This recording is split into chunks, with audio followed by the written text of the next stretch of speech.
Postpartum depression यानी प्रसव के बाद होने वाला अवसाद। जबकि सदियों से ये कहा जाता रहा है कि स्त्री जीवन की सार्थकता माँ बनने में है, यानी मातृत्व ही स्त्री की संपूर्णता है। ये बात पूरी तरह गलत भी नहीं है।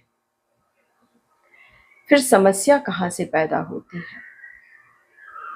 तो समस्या पैदा होती है कि माँ बनते ही स्त्री से मनुष्य होने के अधिकार छीन लिए जाते हैं।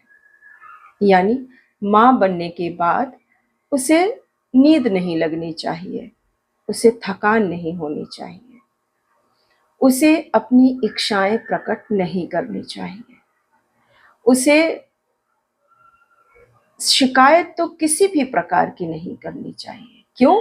क्योंकि अब वह माँ बन गई है।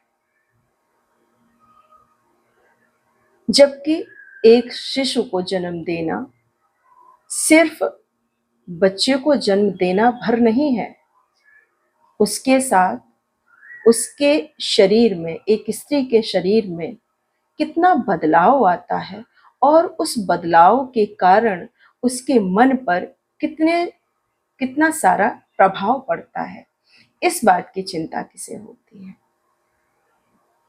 आपने देखा होगा अस्पताल में लोग मिलने जाते हैं नई माँ से, तो उसका हाल नहीं, बच्चे का हाल पूछते हैं। बच्चा कैसा है, किस पर गया है, माँ पर, पिता पर? ये कोई नहीं पूछता कि माँ बनने के बाद तुम्हारे अंदर स्त्री कितनी बची है, और अगर बची है तो वो कैसी है, क्या महसूस कर रही है।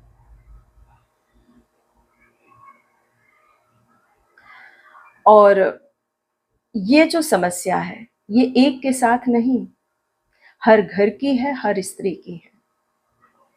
क्योंकि भारत में असंख्य ऐसी माएं हैं जो टूट टूट कर मातृत्व को निभाती हैं। और ये जो अवसाद है प्रसव के बाद, इसके लिए दवाई की जरूरत नहीं, बस संवेदनशील परिवार हो, पति हो या जो उसकी देखरेख करने वाला उसके साथ हो, उसे संवेदनशील होना चाहिए।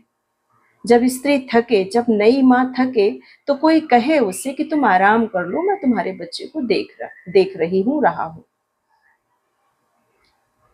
लेकिन हमने देखा है जब माँ थक कर सो भी जाती है, अगर बच्चे ने सुसु पॉटी कुछ कर दी है तो उसको जगाया जाता है कि जाओ मामी को जगाओ, जाओ भाभी को जगाओ,